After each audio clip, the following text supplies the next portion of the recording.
Love podcasts, hate nonsense. It's the PoliticsJOE podcast, ladies and gentlemen. Ooh. Hello, Eva. Hi. Should I take this off? That seems like a decision you should have made before. Well, I know, but I don't know. Are you too warm? Gilet on or off? I like the gilet. Gilet. Where I live, there's a lot of men who wear gilets to work. Really? Yeah, it's like Like a city boy? Yeah. Thank you for giving that away. Sorry, then you live in the Bank of England. I live in the Bank of England. Yeah. You spend your weeks there and your weekends in Canary Wharf. But it's so funny how that is the actual uniform of the city man. Yeah. You know? Do you ever feel quite grateful that we don't have to wear business wear to work? I don't know what you're talking about. I am meant to wear business wear all the time to if I go to Parliament or if I go to speeches, and I don't, I always wear, because I think we're kind of just need to let them all know we're new media. We can't have them thinking I work for PA. No. We couldn't possibly have that. I was wearing, when I say this, I'm going to sound like I'm going to sound like a right cunt. Right. So one of the girls on Monday was taking the piss out of me for wearing the trainers I was wearing. Mm-hmm. It was a very off comment. She was just like, "Oh, well, you just turn up in trainers." Little joke. And I was like, "Listen, pal, these are £150 shoes. They're going to let me into that press conference wearing these." Showing the receipt. Yeah. You just have a cumulative total of the cost of everything that you're wearing. Well, no, because it's only really the shoes, isn't it? Yeah, that's pricey. correct. The rest is sheen. The rest is sheen. No, it's not. No, it's not. But I have actually been really disappointed in one of the brands that I used to always wear. Because it marketed itself as sustainable, and it said everything was basically organic cotton and it was sustainable. And I'm sorry, I just took that as read. Yep. I just took that on face value. Turns out it's not. Oh. It's not at all. Oh, it's no. total crap. Yeah, I suppose they can just say anything these days, can't they? It is organic cotton, but it's still being sewn together by children in Cambodia. And it's I just think you should make that clear. You'd still buy it. I wouldn't buy it. I just want you to be up front. Yeah. Shall we have a clip from Prime Minister's questions? Yeah, go on. The anti-corruption minister he had full confidence in only days ago resigned yesterday in disgrace. He is negotiating a secret deal to surrender British territory, and taxpayers in this country will pay for the humiliation. Now it turns out his government may write a cheque to compensate Jerry Adams. This is shameful. We left him the fastest growing economy in the G7. In just 6 months, under his leadership, it's been taxes up, borrowing up, mortgage rates up, and that's not all. Business confidence is down, jobs are down, growth is down. Can the country afford 4 more years of his terrible judgments? Mr. Speaker, among that barrage of complete nonsense, there is one point that I need to address, because it's the Legacy Act, and it will be of real interest across the House. That Act was unfit because, or not least because, it gave immunity to hundreds of terrorists and wasn't supported by victims in Northern Ireland, nor, I believe, by any of the political parties in Northern Ireland. The court found it unlawful. We will put in place this is a serious point. We will put in place a better framework. We're working on a draft remedial order and replacement legislation, and we will look at every conceivable way to prevent these types of cases claiming damages. And it's important I say that on the record. Quite a lot to discuss there. Oh, good catch. Wow, for the listeners, Eva knocked off her rundown off the table and caught it in one movement. That was remarkable. Yeah. You should be playing cricket for England. Not enough people talked about, I had an ex-boyfriend who played a lot of cricket, and I'd never played cricket before. Mm-hmm. And he was like, "No, you'll never be able to play cricket." Gatekeeping cricket. Sometimes, with all due respect, sometimes you guys do that. It's fine. I don't really care enough to care. And then one time I did find myself on London Fields, and we did do a little bit of cricket. And he, honest to God, I don't think he spoke to me for about 4 hours. What, because you were good? Because I actually hit it really far each time, and he didn't. That's so funny. You know what? Like, we play rounders for Work Sports Day, and you're really good at it. Maybe you're all really bad at it. No, but you fucking ping it. Like, as in, like, you're the only person. Like, it's like you look quite. The average person looks quite silly playing rounders. You think I look silly? No, I think you don't look silly. That's a really big compliment. No, Thank you, Ed. I think when you fucking smash it, yeah. Thank you. If anyone ever comes for Ava's for Ava's rounders ability, you will have me to answer to. Someone who does look silly, fucking Kemi Badenoch. She stinks at this. She does She's stink. She's not just bad at PMQs. I think she's bad at being the leader of the Conservative Party. She has one time a week when Reform can't do a single thing. She gets 6 questions every week. There's no reform, it's just her and the government. She's the leader of His Majesty's opposition, and she fucking sucks. Not a single thing she said there is going to carry any momentum, drive the narrative about this government. Waste of question. Asking about the Chagos Islands, total waste of a question. What do you mean they're talking about that down at the Dog and Duck right now? Do you know why they're not? You can look on Google to see what people are searching for. So the Chagos Islands has been in the news again. So the Google Trends is an imperfect system of analysis because it doesn't show like the cumulative number of searches, but it compares how often a certain term was searched for against others, and it gives it like a popularity ranking. Things that ranked higher on Google, AI UK, obviously the big speech this week, that makes sense. Brentford FC, and Bonnie Blue.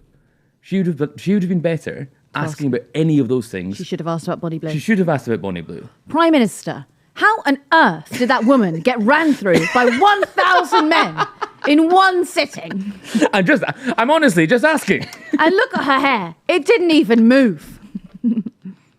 Yeah. It didn't. That's my big question. But she actually would be better SEOing her questions, working out what are people talking about beyond like Matt Goodwin. If you were just consulting like quite a specific portion of the online right, like I'm going to call them the Matt Goodwinites, that's all you're going to ask about, and you're leaving out a large... they're SEO kings, is that what you mean?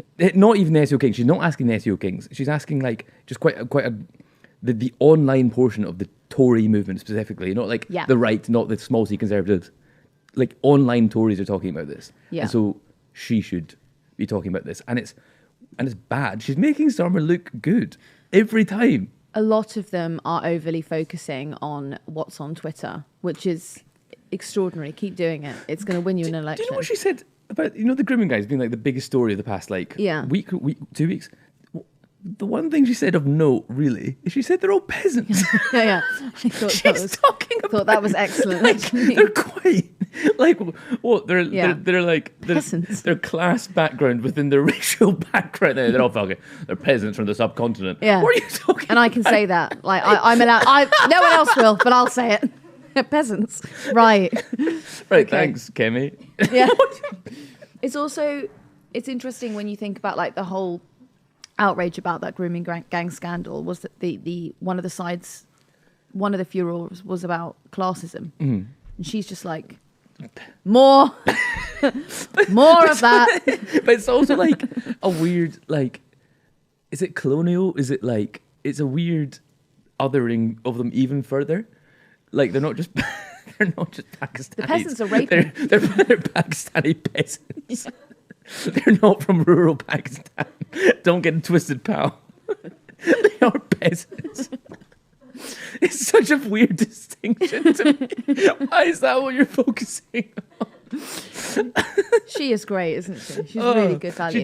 She's just, and also like the Tulip Sadiq stuff. Yeah, like bad, but it's kind of settled now. Like it's done. She's out. I think that.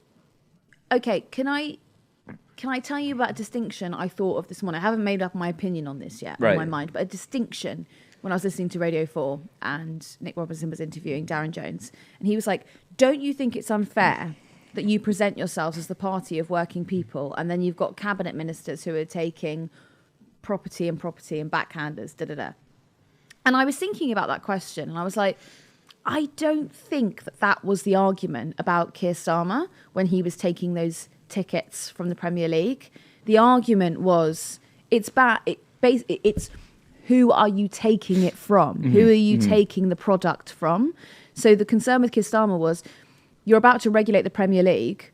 Why are you letting the Premier League gift you tickets to Taylor Swift or to football games? I'm not sure that Do you know is what I mean? I'm not sure that is quite right. I think there was a lot of like normal people don't get this about like especially Sure. around like the clothes being bought for them. I think there was like you are not like normal people. No. But the thing with that, with the Lord Ali stuff, it was why on earth does he now, in return for him buying you a load of clothes and putting you up in his house, why did you then give him a pass to Downing Street? Yeah. Normal people don't get this access.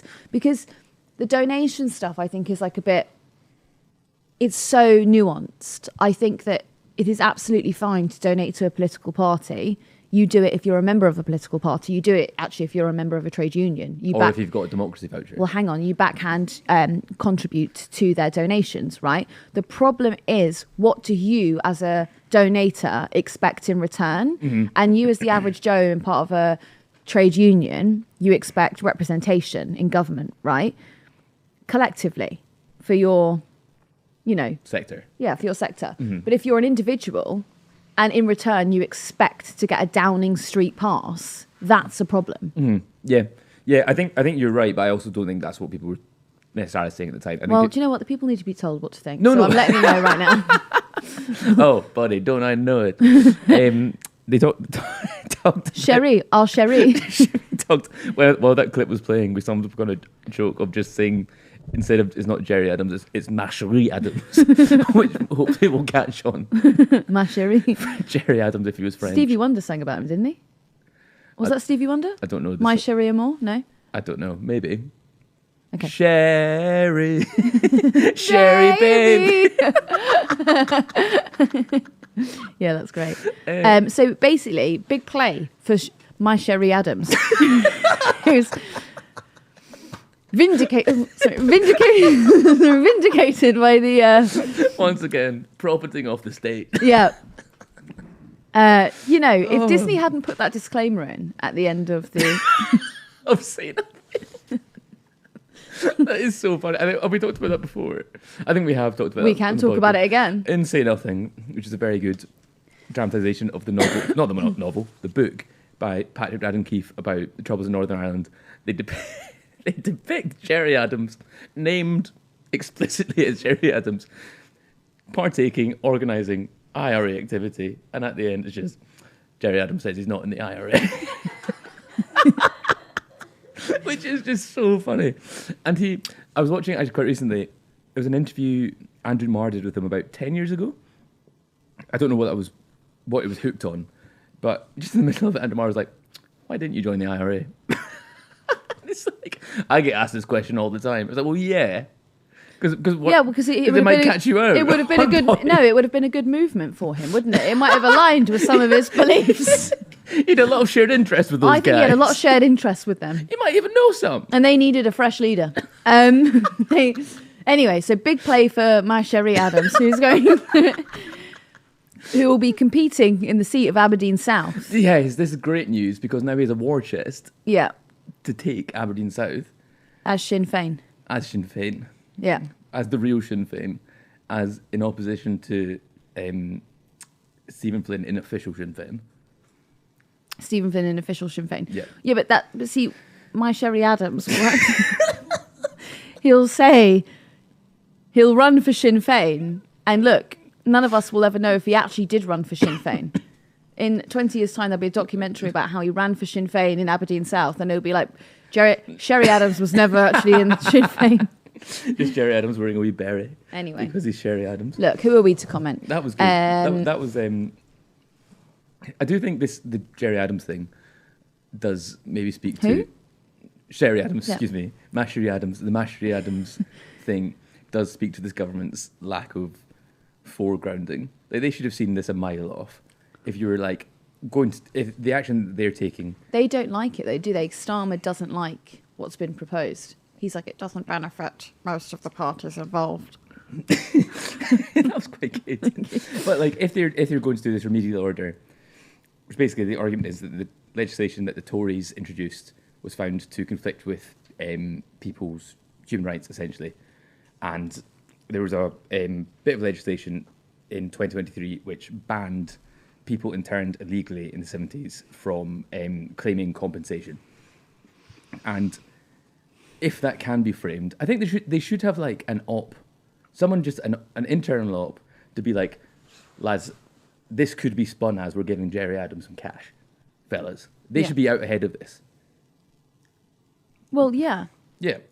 And they don't seem to be. They're letting, like, this has all come from the policy exchange report, and that's driving this narrative.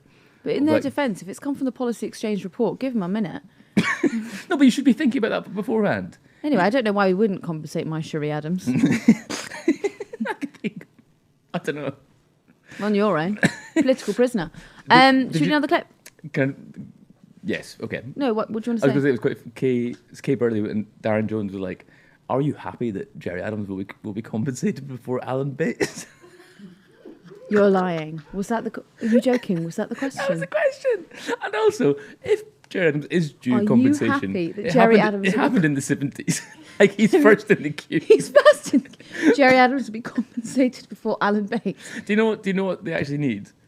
They need an IRA Alan Bates. They need like a... Well, they need an IRA Jerry Adams as well. Oh, they got one. No, stop saying that. Watch the end of Say Nothing to see.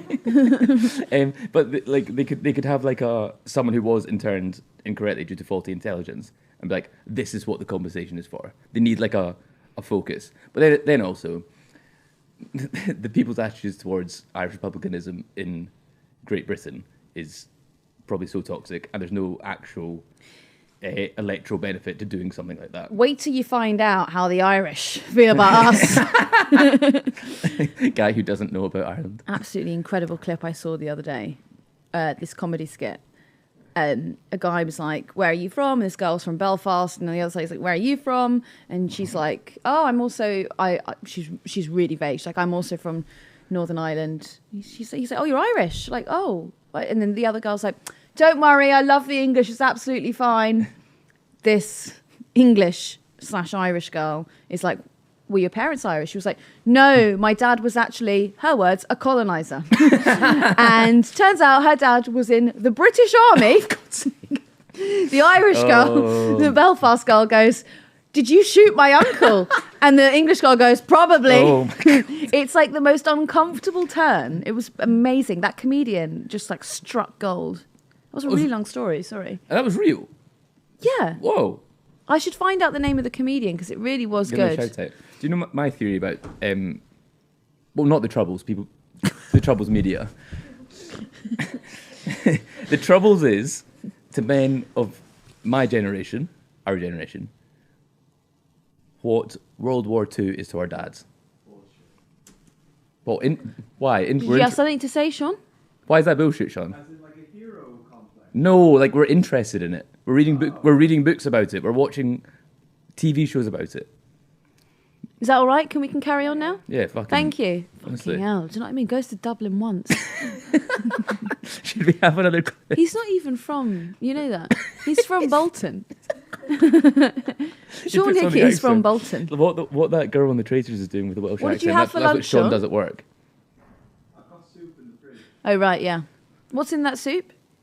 Butternut squash and sweet potato. Potato, was it? Yeah. Interesting. She's being racist now. Shall we have a clip? No, it's just you remember when they forgot how to grow them. Another clip? Yes. Another clip, As please. for her claim and her nonsense, they crashed the economy. Mr. Speaker,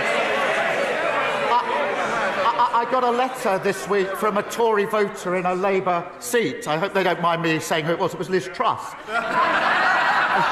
Mr. Speaker, it wasn't written in green ink, but it might as well have been. She was complaining that saying she'd crashed the economy was damaging her reputation. It was actually crashing the economy that damaged her reputation. Mr. Speaker, what have we heard?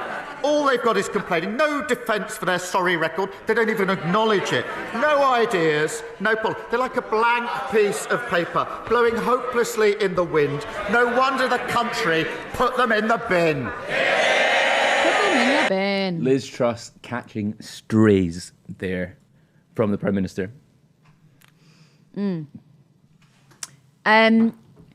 You know, if I had written to the Prime Minister and said, please, can you stop saying this derogatory thing about me that also turns out to be true? And then he upped the ante and started saying it at every opportunity. Yeah. I don't know what I'd do. She's just having, like, she's just being rinsed. And it is very funny describing her as a Tory voter in a Labour seat. That's a good line. Tory voter in a Labour seat. Oh, do you know who went mad yesterday? John Rentoul. I was going to bring this up. I think it was John Rentoul. He says it's absolutely not funny. Anyone who thinks that it's funny to call Rachel from Accounts is wrong. I think it's funny.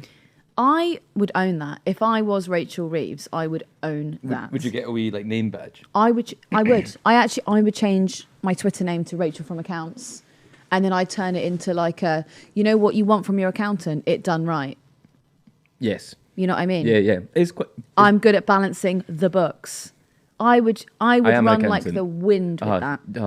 All companies need accounts. Yeah, and then I'd be like, oh, I'm so sorry. Do you not like degree level professions that are integral to a company's inner machinations? You don't like auditing companies' finances? Yeah.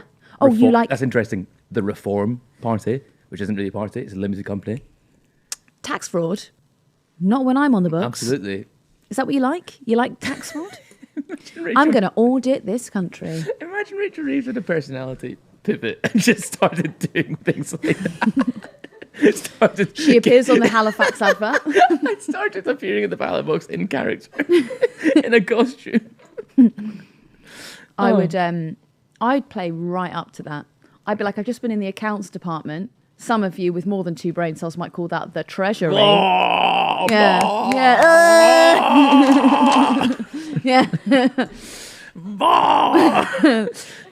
There was a bit in... It's also not sexist, by the way. Can I just point that out? Yeah. If you own it correctly.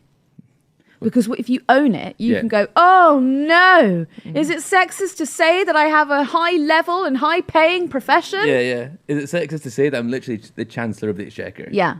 But an accountant is not a... No. derogatory. No, definitely not. I've never been in like an argument with someone and gone, oh, you fucking accountant. Yeah, you're oh, actually, no, that's so not true. If someone's really boring, you might say, like, yeah. That would have the opposite effect if she just became more dull than she already is. Anyway, I think she should own it. Back on the economy. It's not looking good, fellas. Inflation's down. No. The cost of goods is rising at a slower level than it was a couple of weeks ago. Yeah, that's what I said. No, you didn't. You said I hate... Sorry to be like one of those FBPE people, but I actually hate when people say inflation's down. It makes it, it's like, oh, things are going to get cheaper. No, they won't. Yes, but I think the audience and I know that. Well, do you know what? Now they definitely know because I've clarified it. If Ava patronised you there, like she did me, let me know. Anyway, cost of government borrowing, surging. Pound, weak against the dollar. Do you know what they're saying like, when Badenoch was saying, oh, like, the city's in turmoil, they need stability. Nothing says stability in the markets like sacking your Chancellor. Yeah. Sorry, I just blanked. I checked out. What? If you're trying to provide the markets with some stability, or the city with some confidence, and maybe wouldn't get rid of the person steering Britain's economy. Yeah, I would agree with that. I did quite like Kemi Badenoch's line. I think it was in the first question, it might have been the second question, where she said, he's going to try and blame it on global markets. He's going to try and say that the economy is, unstable because everyone else's is. And it's like, you lot spent your entire time in government going, global headwinds. They did it. Do you remember when we all had to go through that winter? By the way, it's still not back to normal, but when we went through that winter where energy bills were through the roof, like actually unaffordable, and like Rishi Sunak would stand up and go, global headwinds. And I'd go, piss off. Piss off? Yeah. Yeah. Show another clip? Another clip. Clip, please. Continue to be disappointed by the Prime Minister's position on social care, and I'm going to keep coming back to this issue because unless we fix it, we won't fix the NHS. But turning now to the economy, an idea for the Chancellor to grow the economy. As President-elect Trump prepares to take office next week, There are reports that a number of wealthy, high-skilled Americans are looking to come to the UK for fear of what President-elect Trump will do to their country. But because the Conservatives so broke the immigration system, many of them are finding there's no visa that they can apply for. Now, I know the Prime Minister is rightly seeking to reduce immigration from the record highs of the Conservative. But does he agree, if people like this want to come to our country to bring their money and their skills so we can grow our economy and pay for our public services, they should be able to? We were having an animated discussion about the ties in the background of that clip, if you'd like to scroll back. I hate the floral one, and I prefer the man's outfit to the left, who's wearing like the matching pocket square and the yellow tie. I didn't like that. He looks like he's going to his prom in 2010 and he's got a tie from Top Man. That yellow one, yeah. No. The floral one's lovely. The floral one's chic. It's not chic. That yellow one. Do you know what? It's blue polka it's River dots. Island. That yellow with blue polka dots is River Island. No, They're it's stars. not. They don't get. No, it's not. Anyway, I wouldn't even know what River Island looks like because I didn't shop there, but you clearly did. That's where you got your outfits from. Yeah. Before you Where's said that from, eh? Yeah, River Island, River Island. We're all sponsored by River Island. Ed Davey wants to give the American people fleeing Trump's America visas. What say you?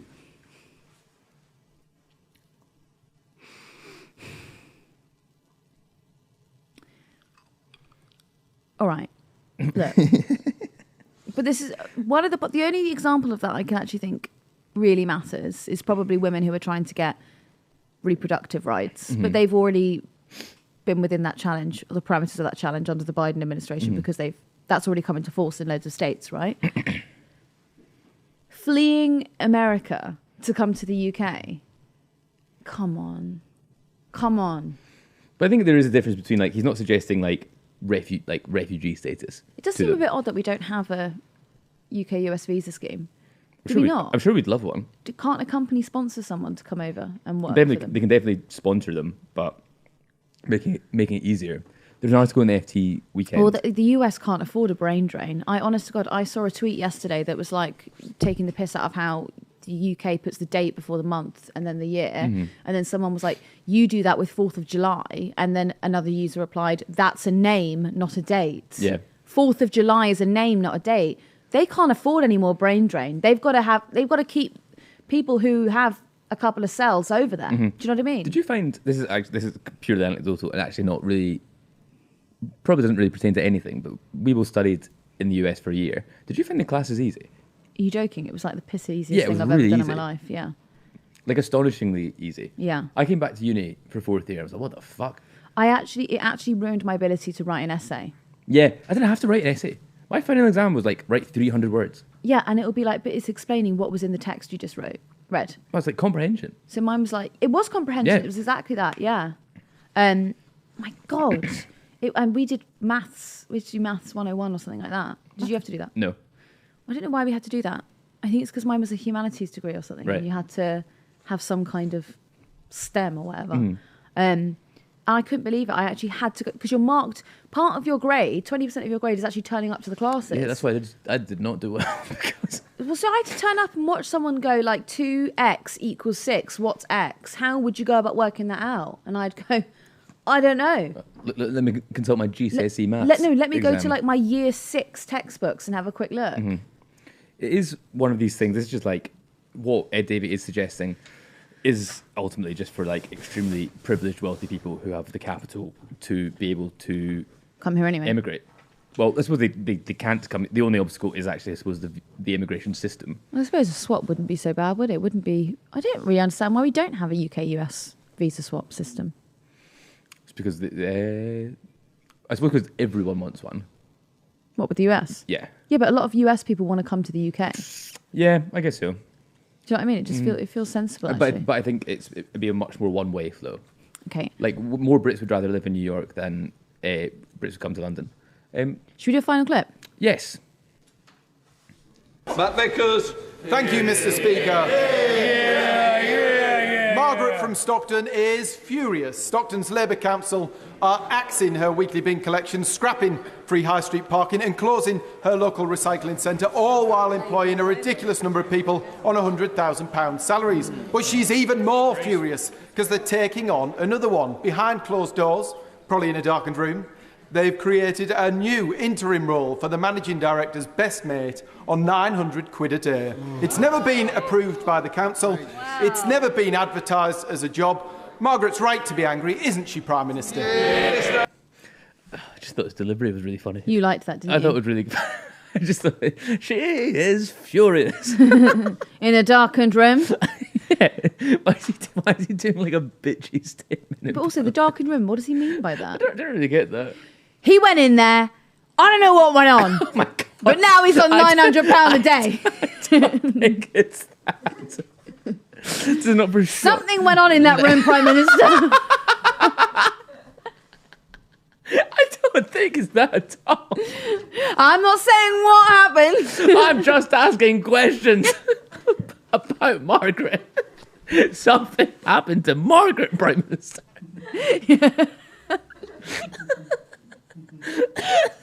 You've got to help her.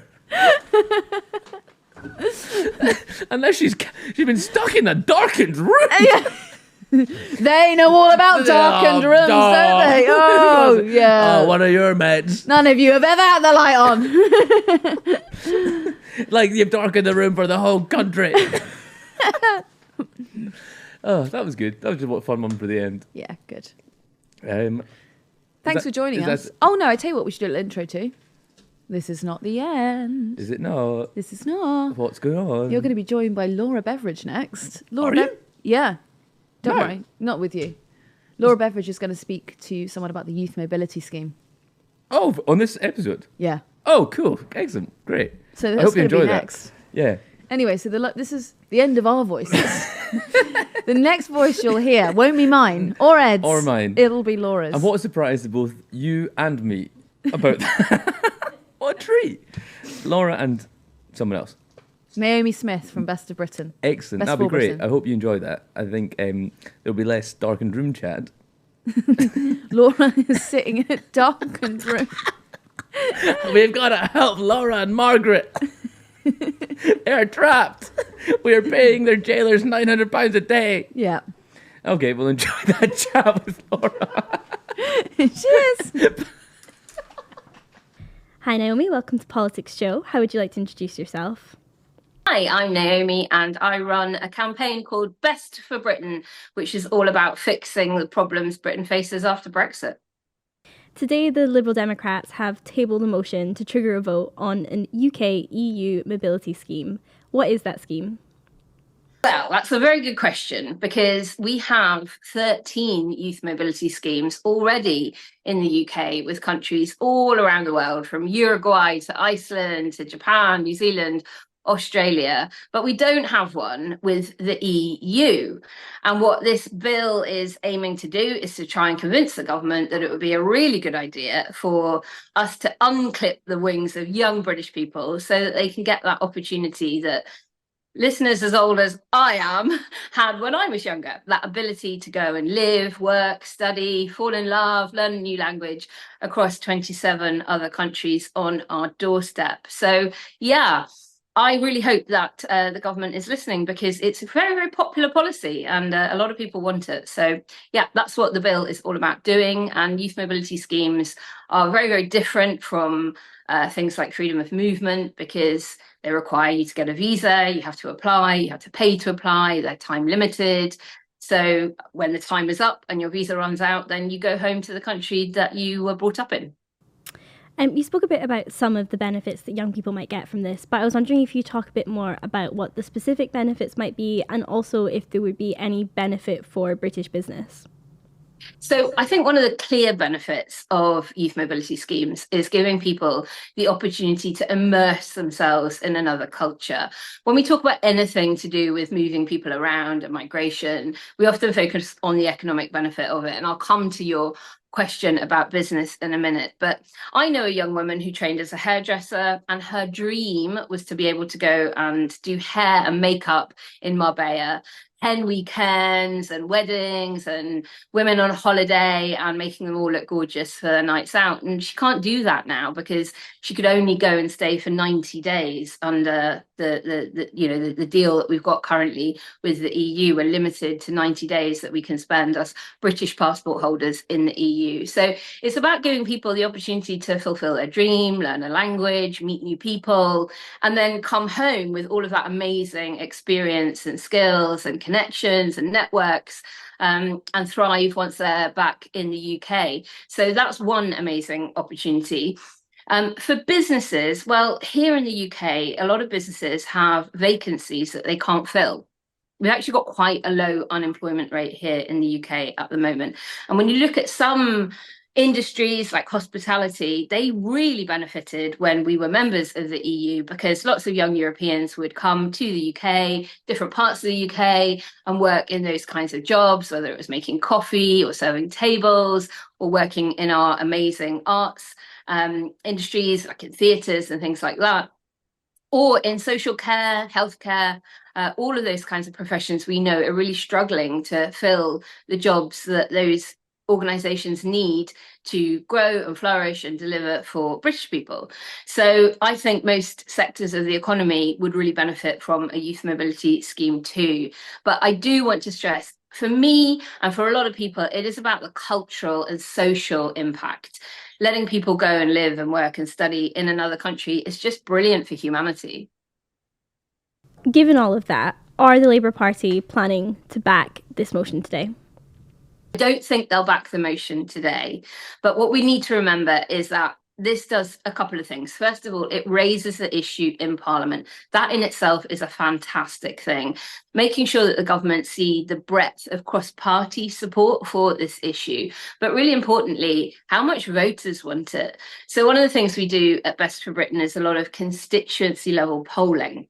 And we found that 2/3 of people in the UK want the UK government to negotiate this kind of youth mobility scheme with the EU, even in some of the most heavily leave voting anti-European constituencies in the country. So the government have got nothing to fear. And in fact, they've got a huge amount of popularity to gain if they were to do it. But at the moment, we are in a reset, and you'll often hear the government talking about, we're going to reset the relationship with the EU. What do they mean by that? Well, when Boris Johnson and David Frost negotiated the truly terrible trade deal that we've got with Europe at the moment, one of the things baked into it was a review, and that review is going to happen towards the end of this year and into 2026. And so the government will have to go into those negotiations and say to the EU, here's what we'd quite like to improve the trading relationship. And one of the things we might be able to offer you is the thing that we know you really want, because you keep telling us you really want it, which is a youth mobility scheme. So while we might not see the government move on it today, I think it is something that they might be keeping in their back pocket as part of the renegotiation. Do you think that's the only reason there's been a reticency from Labour leadership not to fully endorse a mobility scheme just now? I think there is a hesitation within the Labour Party about anything to do with the word mobility and movement, because they are worried that voters might think that that is reopening the can of worms that really was the Brexit debate and how toxic all of that was. But that's why organisations like Best for Britain do the polling at a constituency level, to show them that actually that fear is unfounded. Even the most ardent Eurosceptics, like, I hasten to add, the last government, support this kind of thing. When I say the last government, well, Sunak, when he was Prime Minister, did try to negotiate a slightly different kind of youth mobility scheme with the EU, rather than proposing that it was a bilateral deal between the UK and the EU. He was trying to negotiate the UK having separate deals with countries like France and Germany.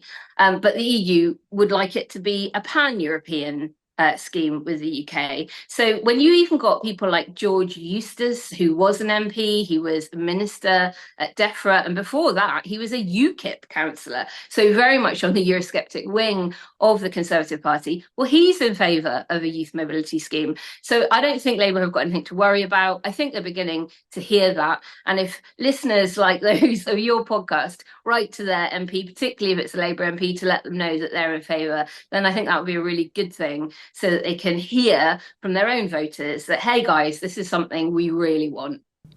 Aside from the youth mobility scheme, should the Starmer government be seeking closer ties to the EU, and kind of what form should those ties be?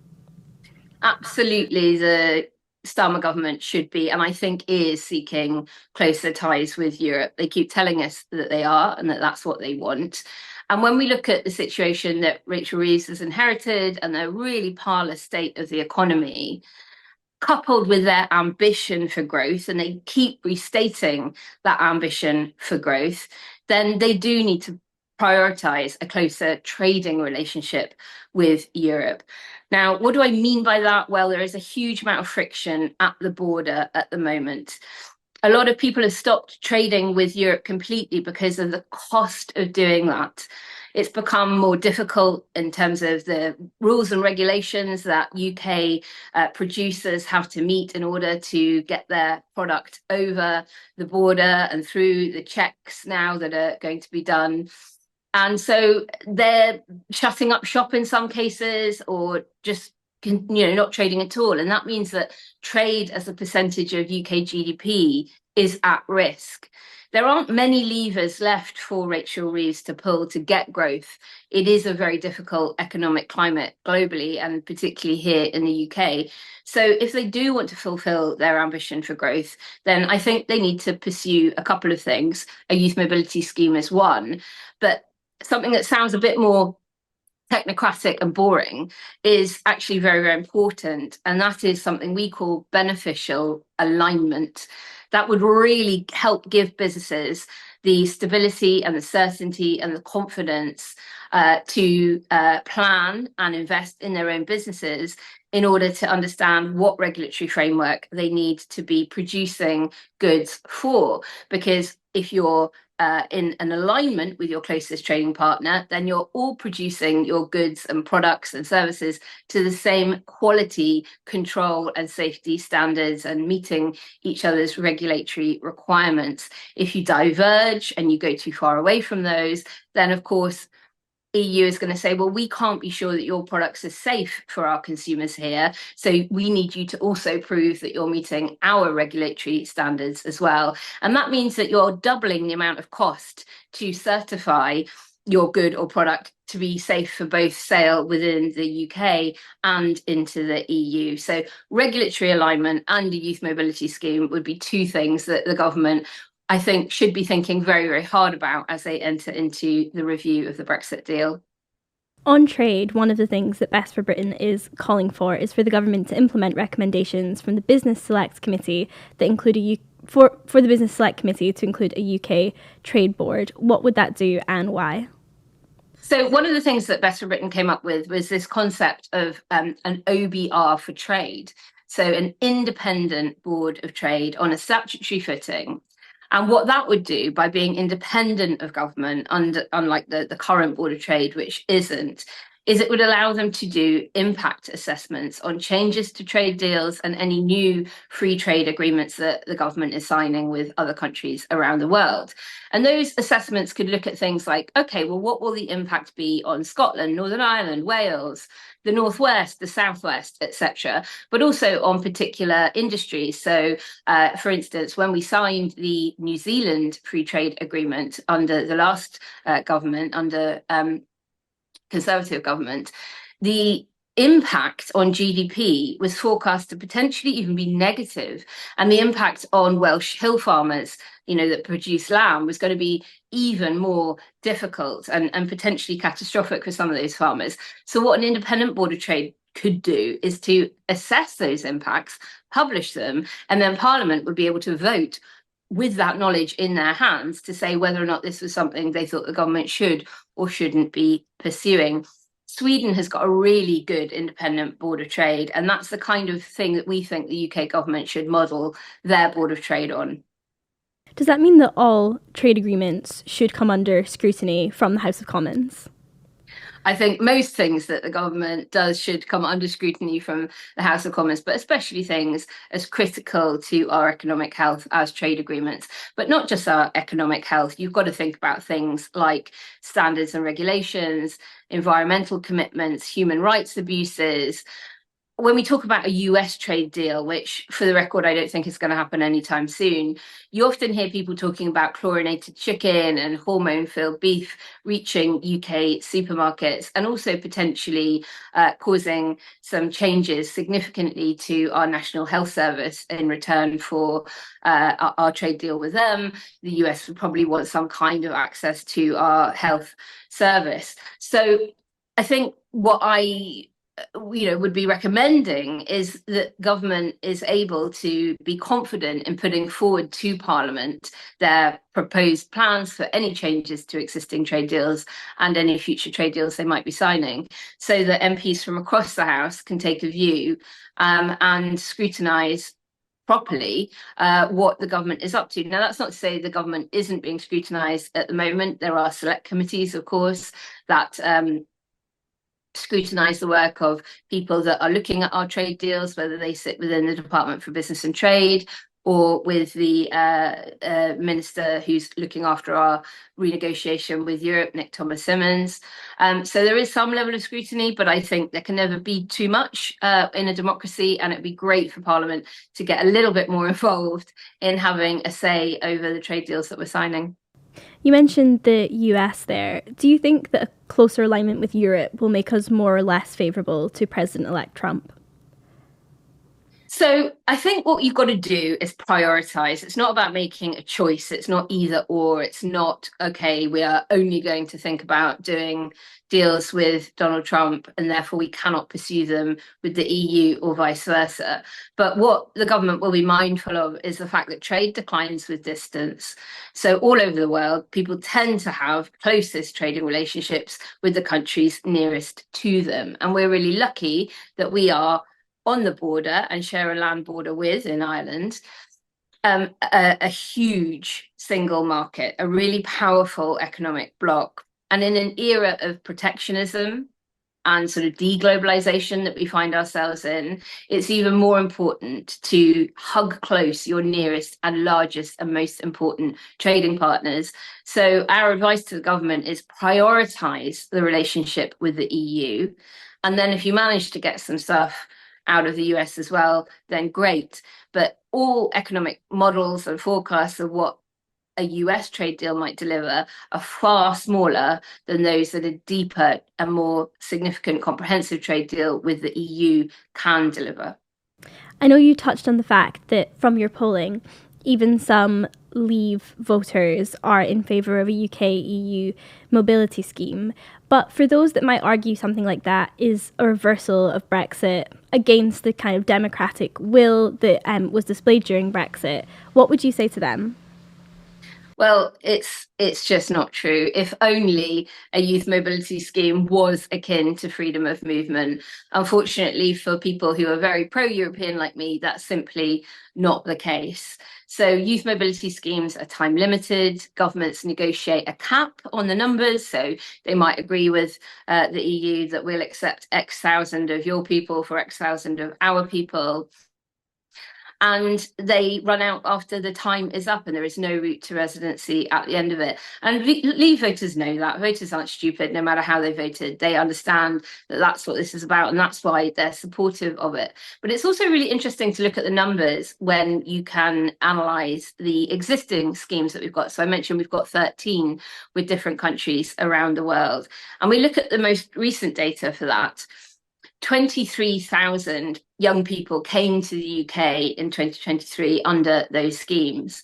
26,000, I think, Brits left for Australia alone. So actually more young British people left under the youth mobility schemes than young people came to the UK under them. So it's just it's just not true that these have a negative impact on the numbers of inbound people into the UK. It's a really positive thing.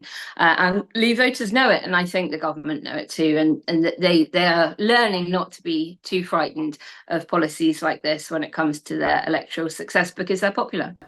We've spoken a bit about the kind of how it makes economic sense, trade-wise, to align closer with Europe.